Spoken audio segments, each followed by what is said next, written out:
Hello ka-trade, kumusta? Dito sa video nito, mag-copy trade tayo kay Mobius kasi malaki yung profit niya. Maganda yung record niya. So, 4 months na siya dito sa XM Copy Trading. April, 17%, May, 27%, June, 41%, at ngayon July, 11% na siya. So, at maganda kasi $100 lang yung minimum investment.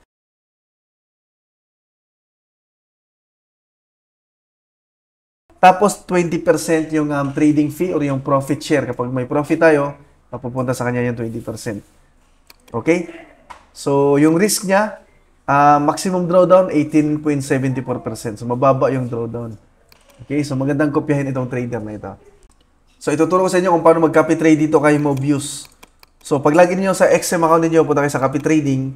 Tapos, i-search niyo lang yung pangalan niya. So, lalabas ito. Click mo lang yan para makita mo yung performance niya, yung record niya. Okay? So, dito sa baba, makita mo rin yung mga trades niya ngayon, yung portfolio niya. Ayan yung mga trades niya. So, dito, makita natin yung fees, minimum investment, at yung nag-invest sa kanya, $94,000. Trades won, 87% yung win rate niya, tapos 13% na yung lose rate. So, mataas yung win rate niya. Best trade, 6,159. Worst trade, negative 5,252. So, maganda yung stats niya. So, nag-deposit ako ng $6,000 para mag-copy trade dito sa XM. Kung gusto niyo na mag-copy trade dito, nilagay ko yung link sa baba sa video description para makapag-open ka ng copy trading account. Okay? So, mag-copy trade tayo. Minimum investment. So, mag-invest ako dito ng $500. Hindi ko ilalahat yung 6,000 ko kasi hati-hatiin yan sa iba't ibang trader. Okay? So, $500 lang. Dito, pwede natin kopyahin yung mga open trades. Dito sa fixed multiplier, so default na yan. Hayaan mo na yan. Okay? So, take profit.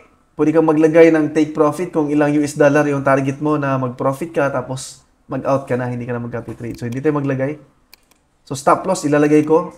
I-all-in ko na yung ika-copy trade ko na $500.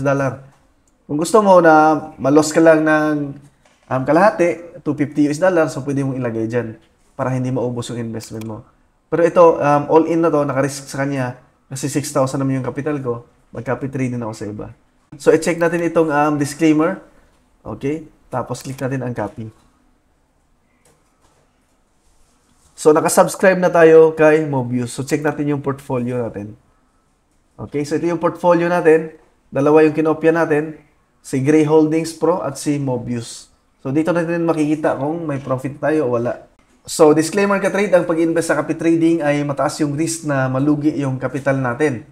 Kahit makita natin yung records nila na nag-profit sila, hindi pa rin yung guaranteed na tuloy-tuloy yung profit nila, maaari pa rin malugi. So, mag-invest lang ng kaya ninyong i-risk. Kasi dito pwede tayong kumita at pwede rin tayong malugi. So, yun lang ka-trade para sa video nito. Huwag niyo kalimutang mag-subscribe sa YouTube channel ko. Salamat.